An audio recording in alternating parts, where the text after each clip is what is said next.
Shalom. Giving all praises to Yahweh Ba'ashem Yahweh Shai Ba'ashem Rakah Kodash.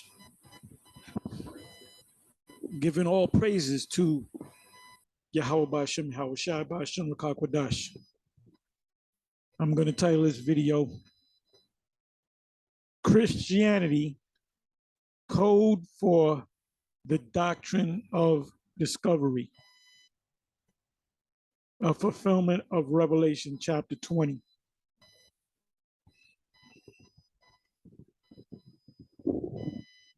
So I looked up discovery doctrine, right? Also known as the doctrine, the discovery doctrine, or also called the doctrine of discovery, also known as the Renaissance. Part of the doctrine of discovery is also known as the Renaissance because the Renaissance came with the doctrine of discovery. When you discovered the new world, you were supposed to come with this art, language, religion, Renaissance religion, which is Esau's form of Christianity, which is not true Christianity. Anyway, I'll see how far I'm going to go with this. Might be short. Then again, it might go long. Let's see where the Spirit takes me. It says the doctrine, the discovery doctrine, also called, and see, let me say this. Here I go ranting again. You bird brain, idiotic, boneheaded Negro. I'm not even going to call you Israelites right now. I'm going to refer to you as Negroes. You go to church, you believe everything. Well, now you have black pastors that do the bidding, the nastiness of the so-called white man when he gave you Christianity, which I call plantation Christianity. His form of Christianity is Renaissance Christianity. Everything, destroy everything that's black, so-called black, and put everything and replace it with everything that's white. Instead of a black God, which we know the God, the power of the Bible, the God of the Bible is a so-called black man. We know his son is a so-called black man. We know the angels, if they come down in human form, they come down looking like black men. We know the sons of Israel are people of color. But here you got the hammerhead Negro. And see, this is why Bishop Nathaniel made a major mistake in going to them churches. Because ultimately, what did they do?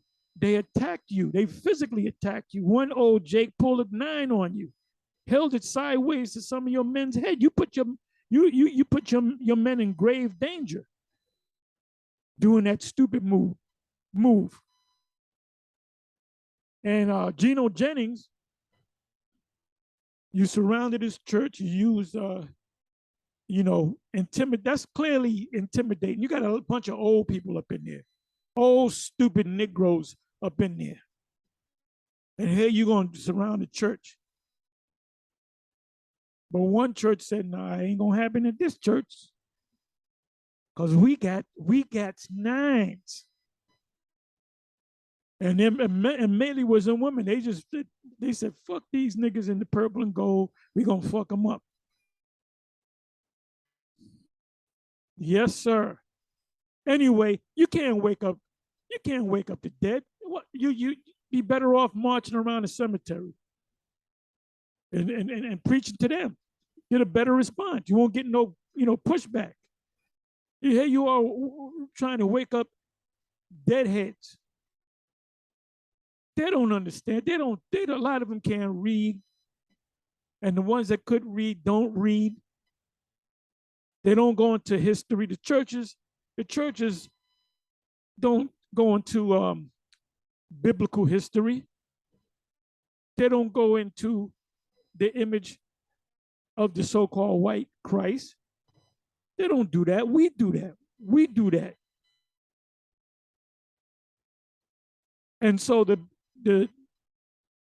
the birth of this whole thing is Revelation chapter 20. That's that old serpent, the devil, and Satan, the dragon, the red dragon, the beast, whatever you want to call him. In Revelation 20, it gives you a list of his names: the serpent, the devil.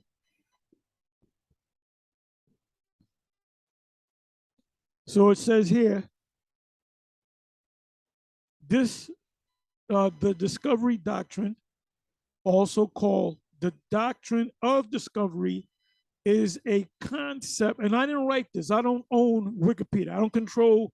This is not my page. Wikipedia is not my page. Google is not my page. I don't control Wikipedia. I don't control DuckDuckGo. I don't control Google. This is their information. Also called the doctrine of discovery, is a concept of public international law. Public international law. International law, also known as public international law, the law of nations and international ethics, is a set of rules, norms, and standards generally recognized as binding between nations. It establishes normative guidelines and a common a conceptual framework for states. You can read that. I'm not going to read anymore, but basically it means international law is you're dealing with other nations. You know, when NATO was formed, when the EU was formed, when the BRICS was formed, they had to either go into the law, they had to make up laws, they had to write new laws to govern that treaty.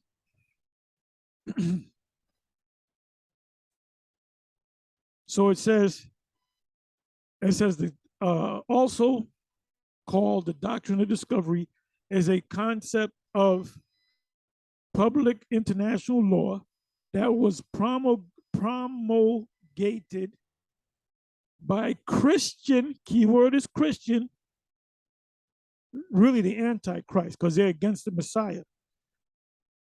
The pseudo Christ, the pseudo Messiah, they're against the Messiah.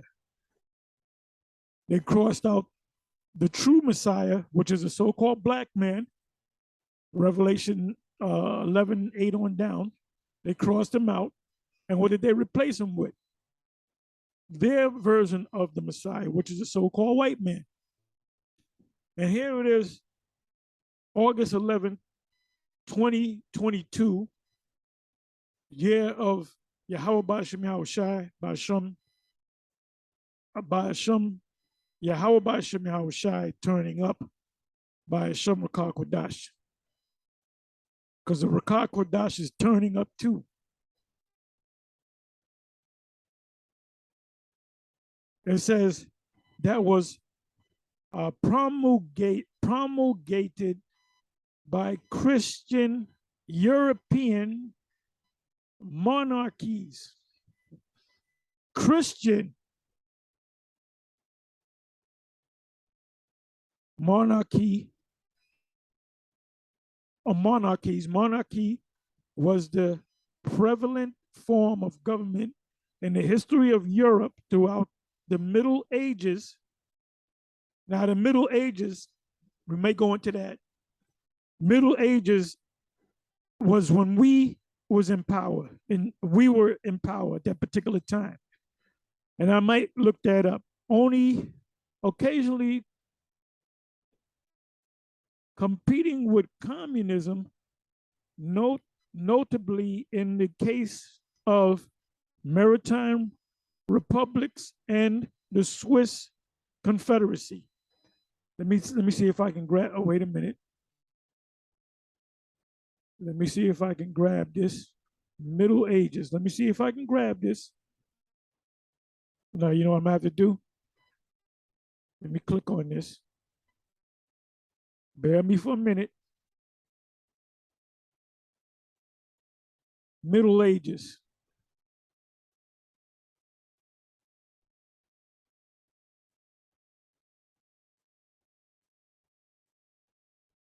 Okay, let me do this. Oh yeah, you gotta. What is patent 060606 microchip and famous Bill Gates patent number? What more evidence or receipts do you need?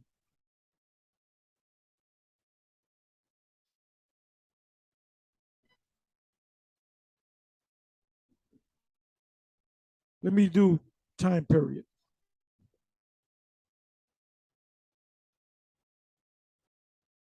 The period of European history extending from about 500 to 1400 to 1500. So we're talking about 1,000 years. But that 1,000 year reign for us and Esau being taken down was really, it really started back in 325 with Constantine. But we can deal with this. We can go with this because they were going down, and they totally went down during this 1,000 year, 900 year, 1,000 year period. Right? That's why in the title I mentioned Revelation chapter 20, an important breakdown, an important prophecy.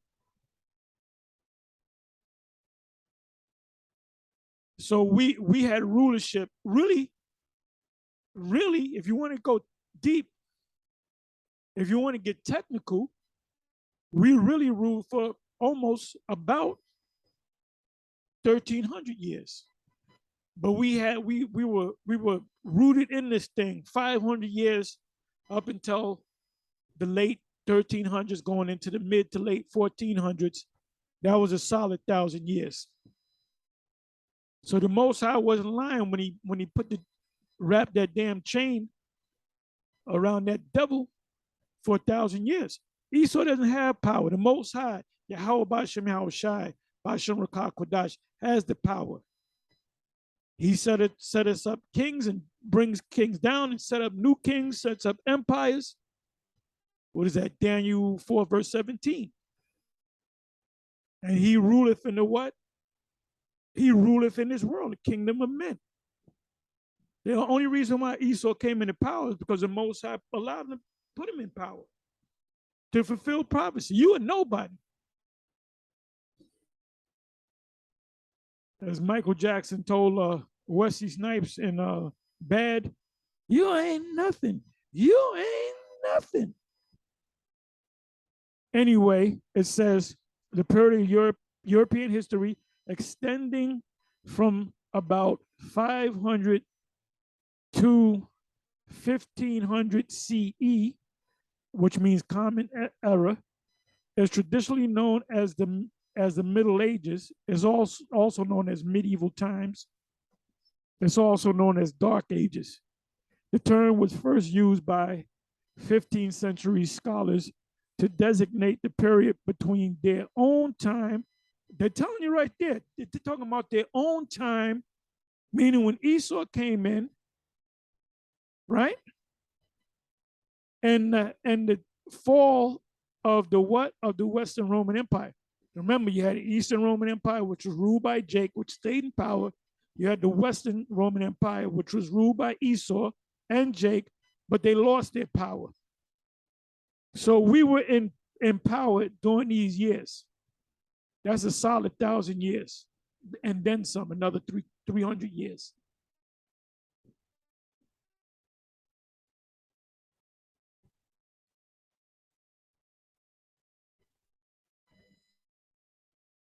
And it's also known as medieval, in the middle of a bad time. For who? A bad evil means bad time. That's all it means. Eve meaning time, and ill meaning bad, sick. Why medieval period is called Dark Ages.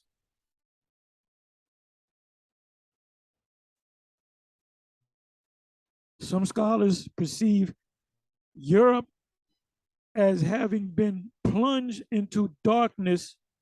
And when they say darkness, you know what they mean by darkness. Dark people took over. When the Roman Empire fell, that was a Western Roman Empire, in around 500 AD. That's when you went down completely. You started going down, you started really going down about 100 AD or CE, Common Era, AD, Anno Domini, year of our Lord. The Middle Ages are often said to be dark because of the supposed lack of scientific and cultural advancement. That's bullshit. Well, in a way, they're right. It's scientific and cultural advancement from them, because you were under us. You were under us. You were nobodies. You were getting kicked in your asses sideways, and we had the power. So they're not going to recognize us. You were not ruling. It was Jake that was ruling. The fulfillment of Revelation 20. During this time, feudalism was the dominant political system. What does feudalism mean? Feudalism simply means feud, which means fees or taxes. They were getting heavily taxed. See what Jake was doing? You were taxing them. So when they got the power sheet, they taxed the hell out of you.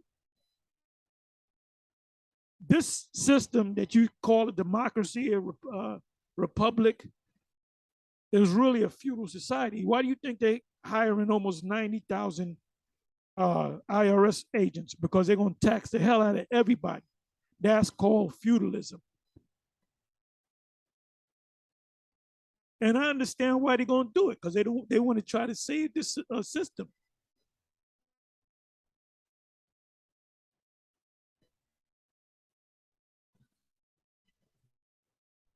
I don't got to read anymore. But Middle Ages, Dark Ages,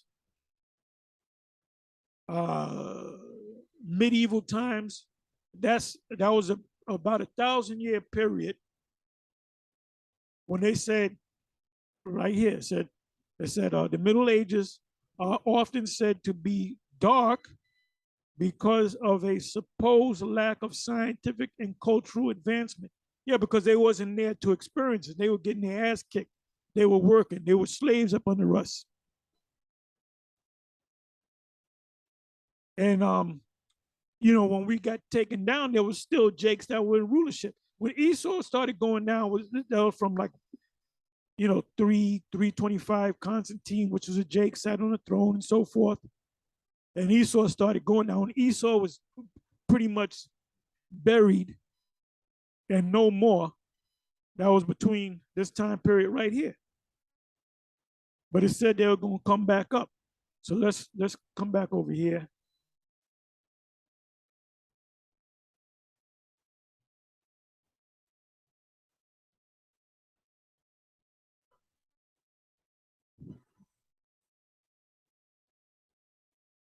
Okay. It said the discovery doctrine, also called the Doctrine of Discovery, is a concept, an idea of public international law or law of the seas. Maritime admiralty law is also international law that was promulgated by Christian European monarchies in order to legitimize the what? The colonization and evangelization of lands outside of Europe, where the dark people are, the Americas. The Israelites are already there. Gad, Reuben, all the tribes. They said what? European monarchies, Christian, they did it in the name of Christianity. European monarchies, in order to make legitimate the colonization. What does colonization mean? It's a nice way of saying robbery. Colonization or colonization constitutes large-scale population movement wherein migrants maintain strong links with their ancestors, former countries, by such links gaining substantial privileges over other inhabitants of the territory. Meaning we got stronger weapons than you, so we're gonna take. That's what that means. We're stronger than you. We can kill you. We can take you down. So we taking your shit. How do you think the Roman Empire got so strong? Because they used iron weapons more than the empires before them. And what they did was they said, look, we're going to take you over, but we're not going to kill you as long as we can tax you. You can do whatever you want. That's colonization, which is a little bit different from slavery. See, the Roman Empire, which was different from the other empires before them, they didn't put you in slavery traditionally. They taxed the hell out of you, which was a feudalism. Look up feudalism again. When colonization takes place under the protection of, you know what I got to do? Let me click on that.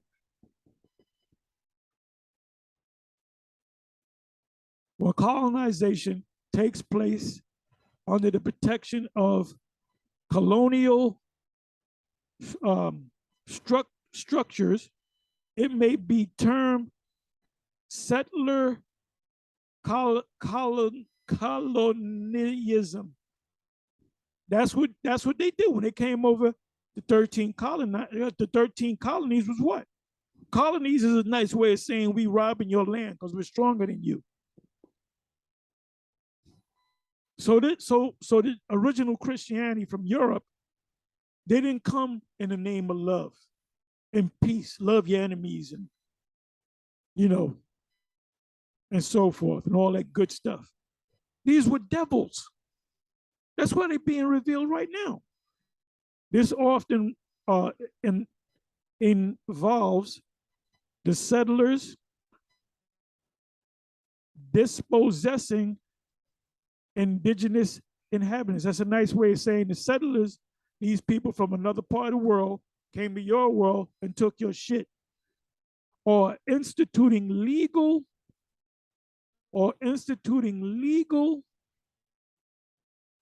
and other structures which systematically disadvantaged them. They took what you had and you had less of what you were supposed to have. And you should be happy because they could take all your shit because they can kill you. That's what the Roman Empire was all about. What do you think Putin is doing with Ukraine? Militarily, they're stronger than Ukraine, or believe that they're stronger than Ukraine, and they're saying we take your shit. And the first thing they started saying was Putin is a madman. No, Putin's not a madman. Putin knows that he has power over other lands and he can take them. And you go back to the beginning of time. It was always the man with the biggest stick or the biggest sword or the bigger armies. That's human nature, man. And we're gonna do the same thing. We're gonna colonize a whole planet.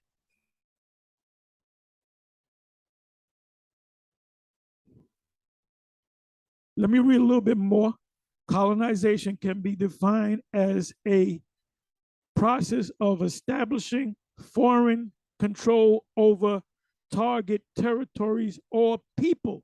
That's a nice way of saying we stronger than you, we can kill all of you. We're not going to kill all of you, but we're going to put you in slavery or make you tributaries to us for the purpose of cultivation so we can grow our own shit. This is our shit. Often by establishing colonies, 13 colonies. And then the 13 colonies came against the monarchy because they were being treated bad. Well, guess what? You went over there to treat other people bad. You bunch of fucking devils. And possibly by settling them. Oh, I like this place. We're going to stay here for a while. Matter of fact, we're going to stay here forever. In colonies, we read about you, Mr. White Man, and your good works, your good Christian works. In colonies established by Western European countries in the Americas, Australia, who who did they encounter in Australia? The Aborigines, right? Sons of Japheth. Americans, the Indians. Then you go to Central and South America, the rest of the tribes. And New Zealand, those were the sons of Japheth, settlers, supplemented by Central Europe, European, Eastern European, Asian, and African people eventually formed a large minority of the population after killing, assimilating. They killed some of them, assimilate them, meaning they popped their woman and had babies that looked half like them and half like the original people, the natives, or driving away indigenous people. So they pushed you out. They pushed you out.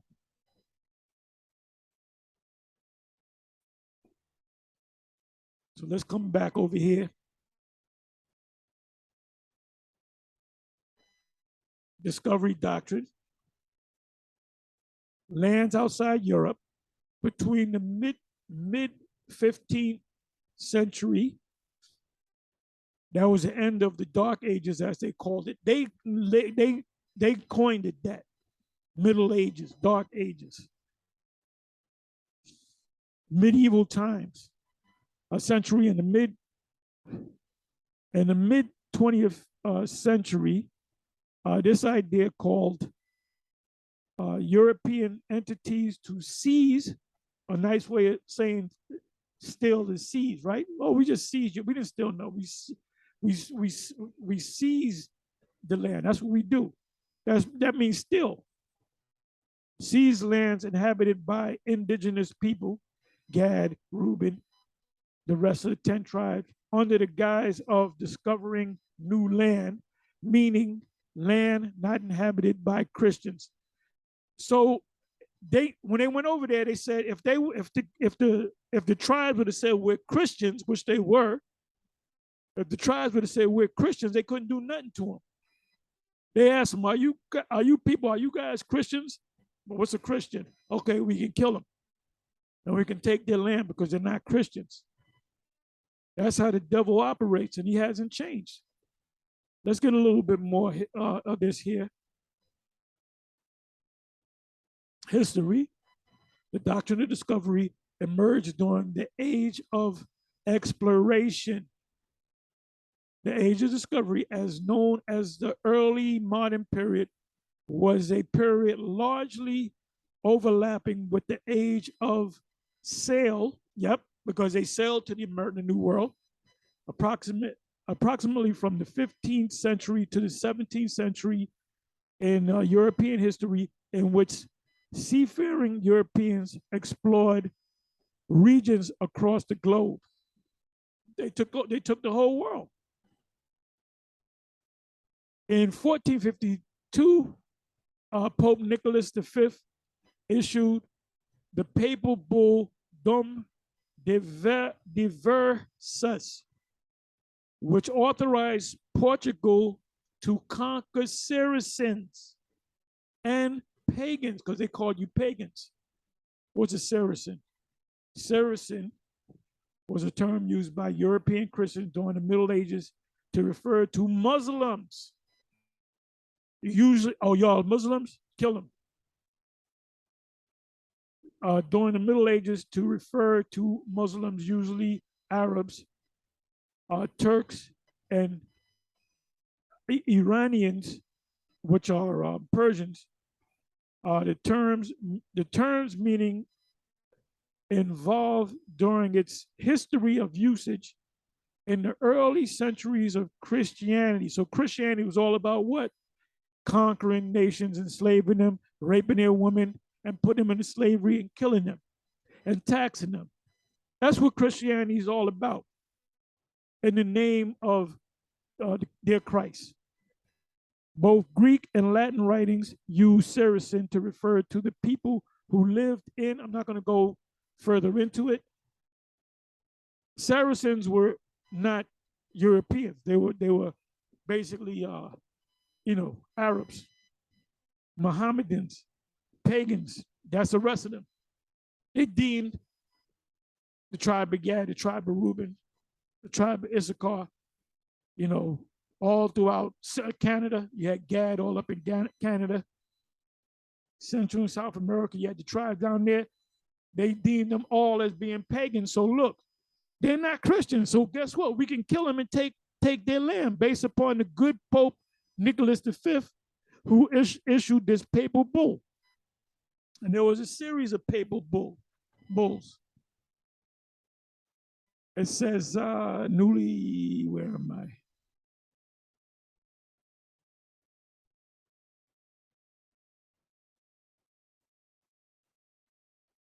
Okay, I read. Okay. The papal bull was authorized. And by the way, I was listening to this program. I forget the guy's name. He's a Gadite. He was going deep into that history, man, of Columbus and the papal bulls. And he mentioned these popes. And he mentioned the word Saracens, pagans, and consigned them to perpetual what? To make them slaves, perpetual servitude. They said, we're going to put them in slavery forever. That's your Christianity. That's your Christianity, old black man, old black woman. The biggest weapon that we have is the truth. His successors issued several bulls confirming or expanding the Portuguese, which Spain, the power at that time was out of Turkey, the Turkish, because they took down the Byzantine Empire, and Portugal and Spain. And by the way, Christopher Columbus wasn't Italian. You got Italians celebrating Christopher Columbus. Christopher Columbus was a Spaniard. He was a crypto Jew. That's why he knew about the Apocrypha and he knew about the scriptures.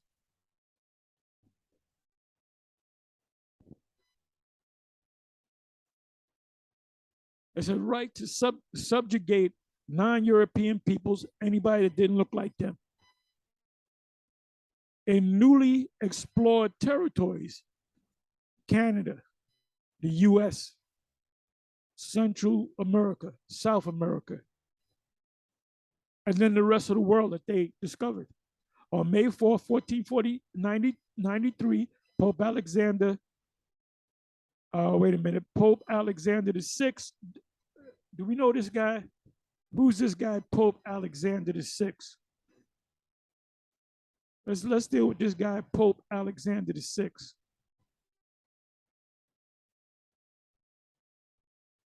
Name sounds familiar.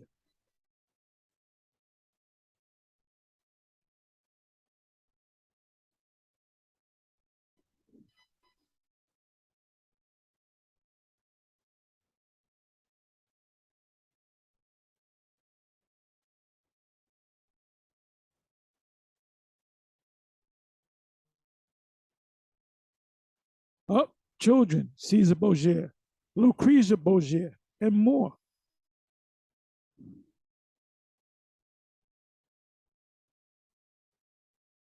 Caesar Borgia. Lucrezia Borgia was had a sexual relationship. Giovanni Borgia, Geoffrey Borgia.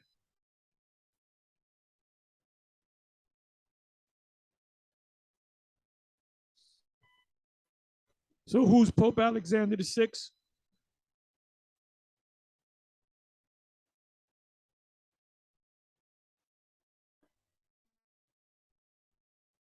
Aragon Rodrigo studied law at the University of Bologna, I believe you say that. Bologna. Pope Alexander VI was head of the Catholic Church and ruler of the Papal States from 11 August 1492 until his death in 1503. So what did he rule? 11 years. Born into the prominent Bourgeois family in Zextiva under the crown of Aragon Rodrigo Bourgeois. Studied law at the University of Bologna.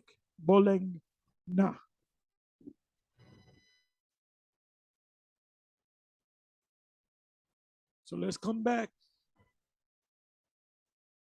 That's why in the United States and around the world, the picture of so-called Jesus Christ is bear me for a minute.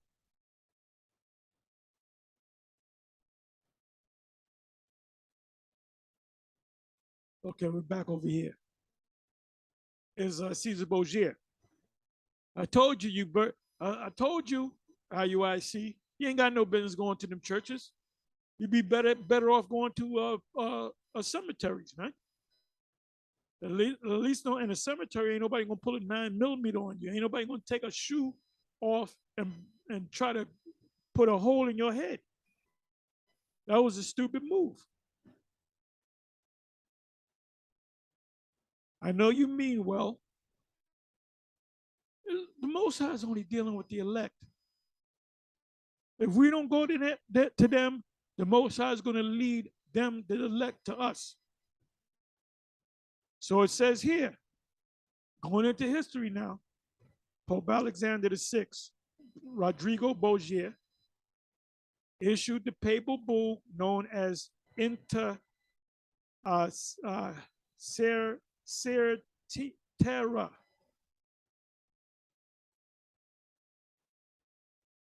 Now this right here, right?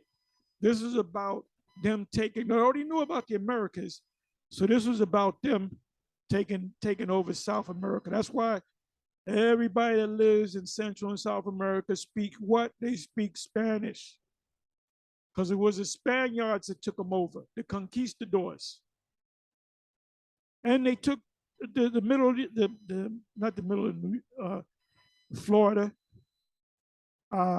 also, Mexico, New Mexico, because they took that, the Alamo, that was part of Mexico. They took that, the Battle of Alamo, and going all the way to the west, California, those places. A lot of them Spanish names because it was the Spaniards that had it. The Middle America was the French, and the East, Northeast was the English. So we speak English. The official language of the U.S. is English, right? So why is Latin on the dollar bill, y'all? It says issued the papal bull known as Inter. Now, you know what I'm going to do?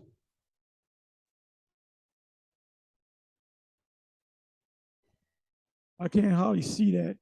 It says, I think that's Portuguese or Portuguese, Spanish. That's why you go anywhere in Central America, they speak Spanish because of their conquerors and they're Roman Catholic. Why? Because their conquerors are Roman Catholic. Let's take this word out.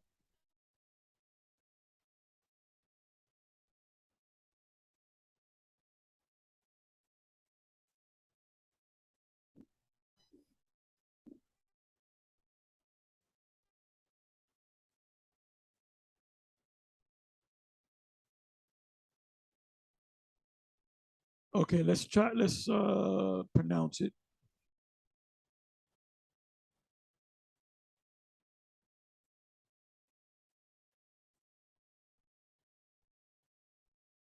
What's going on?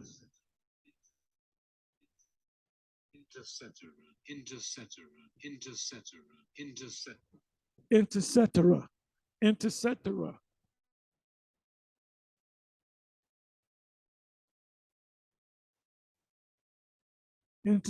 Let's get a little information on this.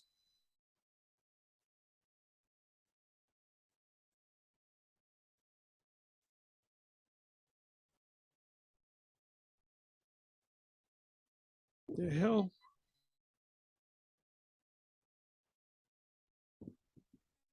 To our readers in the U.S., please don't scroll past this Thursday. For the first time recently, we humbly ask that I get rid of this motherfucker.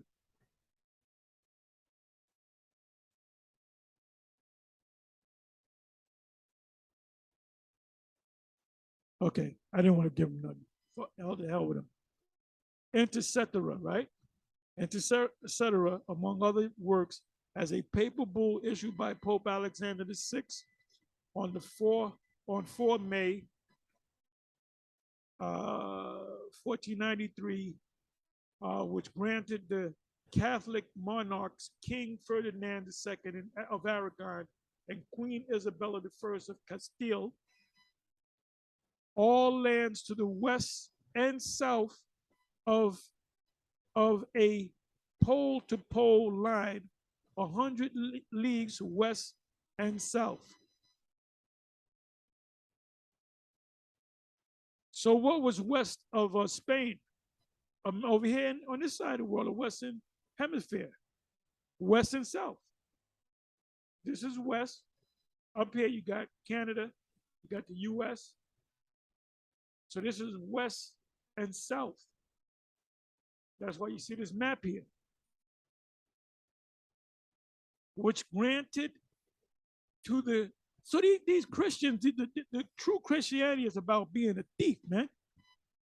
Rape, rob, and murder.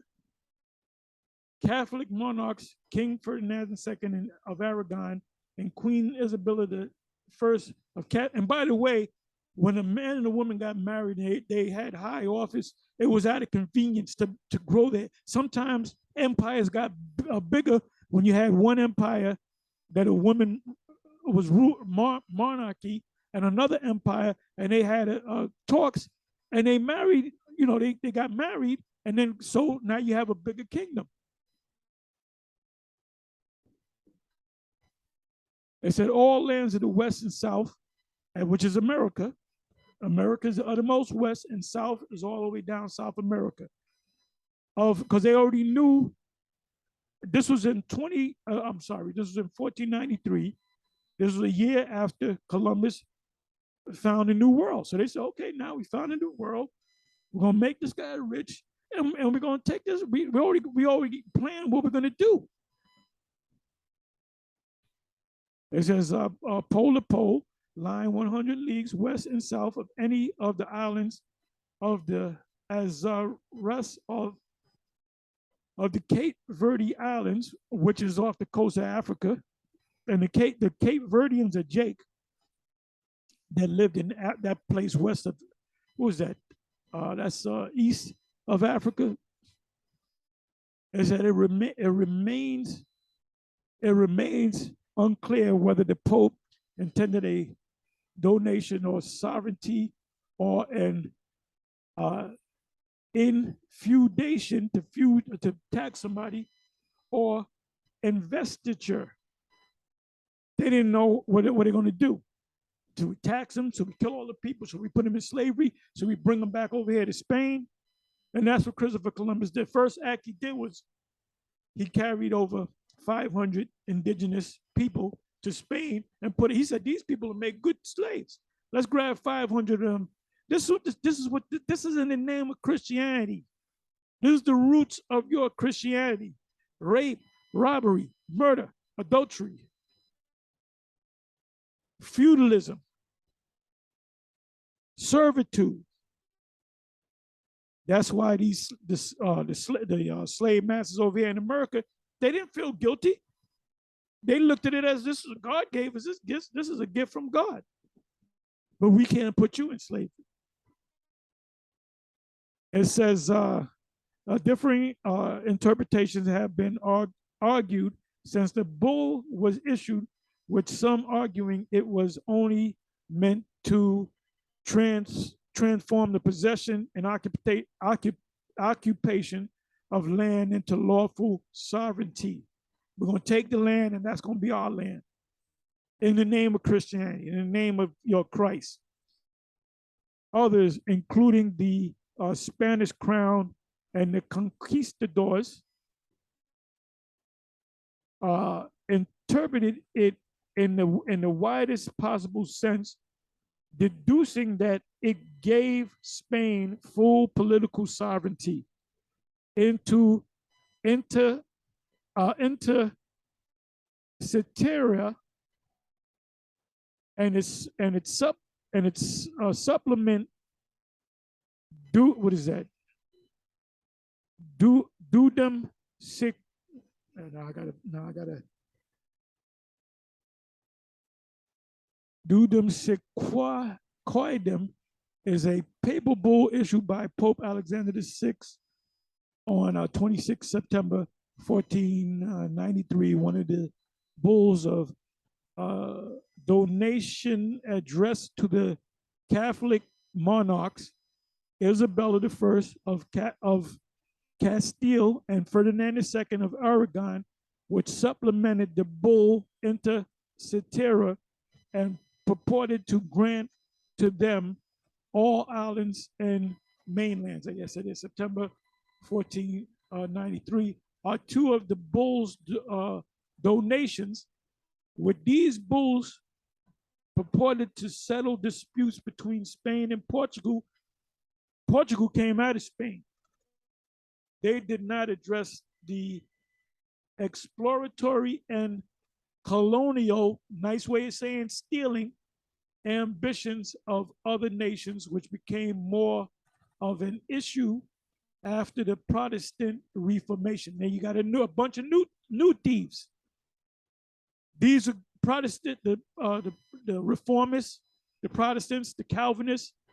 They're nothing but Roman Catholics that broke off and said, "Well, we don't agree on certain things." Why do you think Vocab, as a Calvinist, he believes that Joseph didn't have sex with Mary? He doesn't believe in reincarnation because he believes in the Roman Catholic doctrine, but there were a few things that were changed. That's why they were called reformists. All Christians, it's all in the name of Christianity. And the biggest contribution that Christianity gave to the world was rape, rob, and murder. So now I'm gonna get ready to close it up. At least the spirit jump on me. I'm giving you a little bit of history. So part of the title was Revelation 20, right? So now we can understand Revelation 20.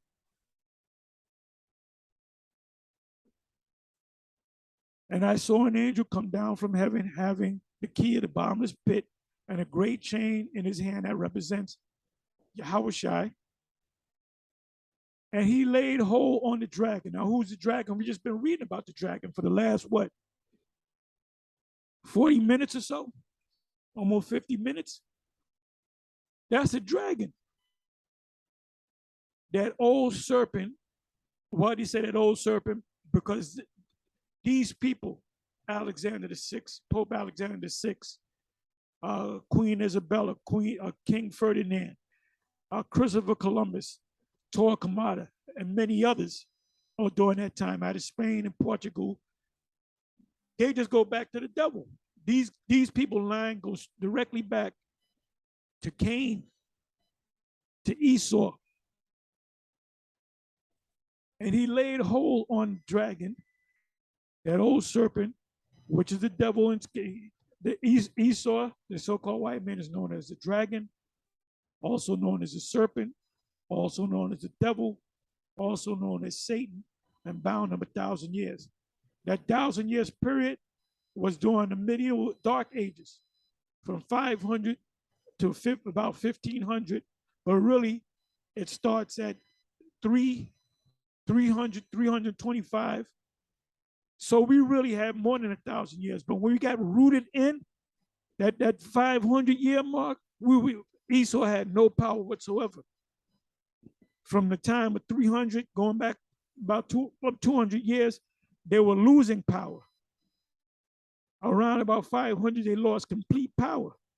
And it took them 1,000 years, which was like the mid 1400s, to start to come back into power.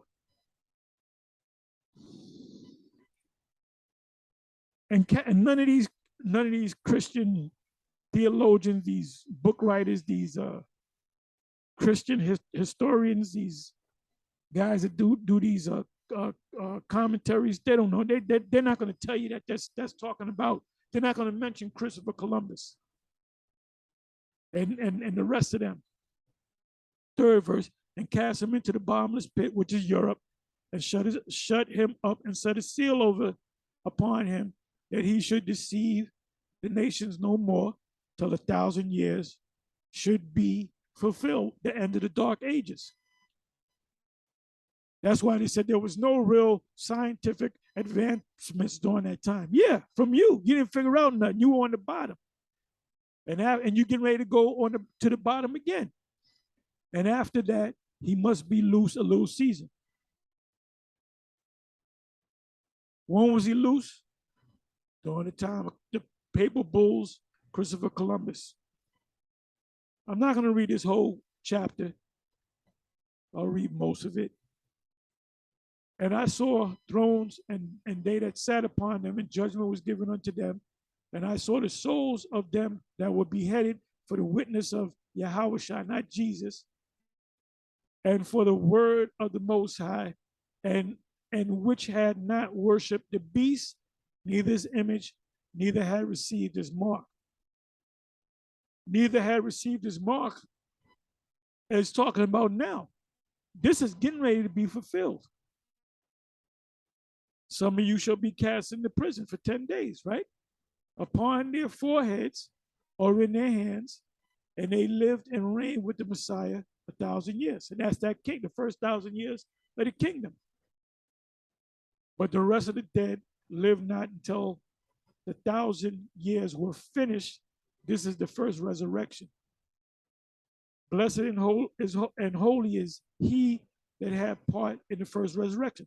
And that's talking about all Israel, because the ones that don't make it will come back to us.